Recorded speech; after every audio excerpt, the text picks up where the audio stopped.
Hello everyone, I'm Winter. Today we're gonna compare some grammars to express the intention of the speaker with the verb 을게요.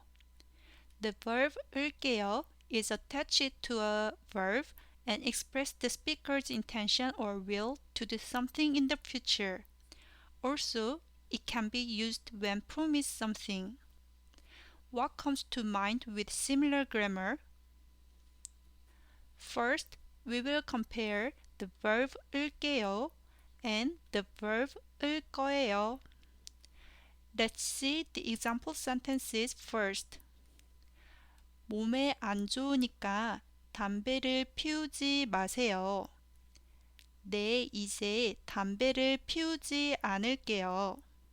In this conversation, the speaker Na heard what speaker Ga said and states the intention to follow the word of God.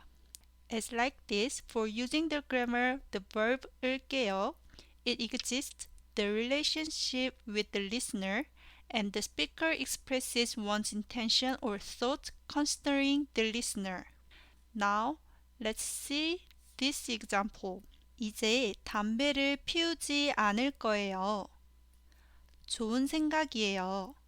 In this conversation, the speaker Ga has already been planning to stop smoking with an unrelated decision with the speaker Na. In this way, using the grammar 을 거예요, it has nothing to do with the listener, and the speaker talks about the fact that he or she has already decided. For the verb 을게요, since it expresses the will or promise of the speaker, the second and third person pronouns cannot be used as the subject.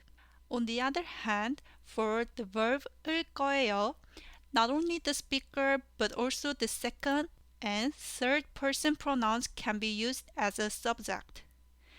When the second and third person pronouns become the subject, it expresses the action to be performed in the future, not a will or a promise.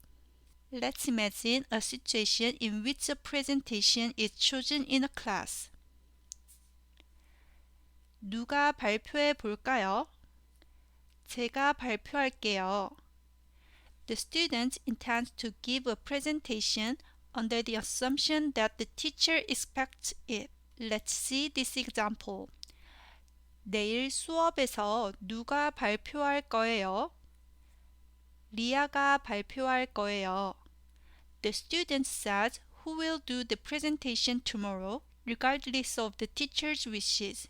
And the subject of the action is not the speaker himself, but the third person. Now we will compare the verb 을게요 and the verb 을래요. The biggest difference is the focus of the sentence.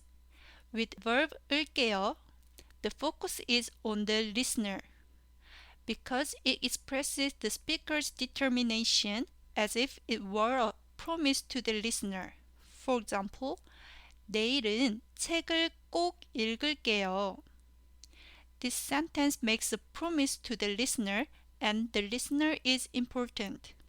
With the verb 을래요, the focus is on the speaker because it expresses the will or plan of the speaker. For example, 내일은 책을 꼭 읽을래요.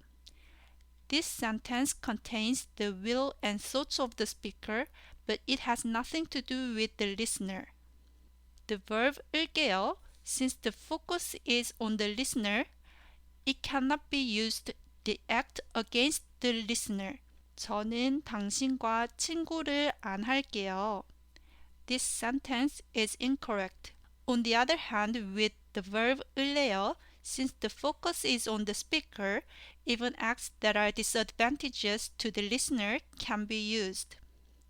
For example, 저는 당신과 친구를 안 할래요. For the verb 을게요, it can be used as a response to the other party's order or request. 도서관에서 떠들지 마세요. 죄송해요. 조용히 할게요.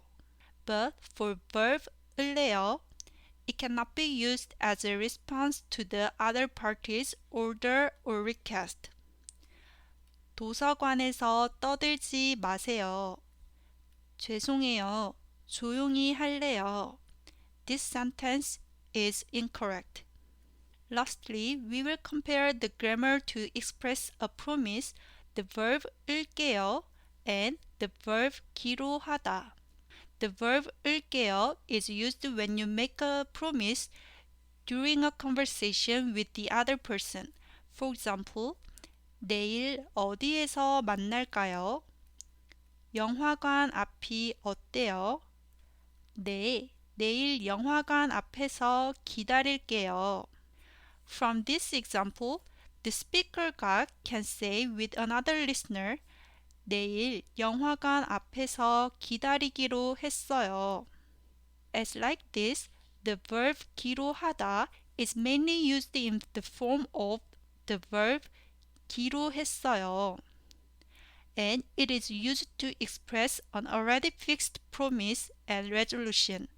Therefore, it cannot be used when making an appointment during a conversation.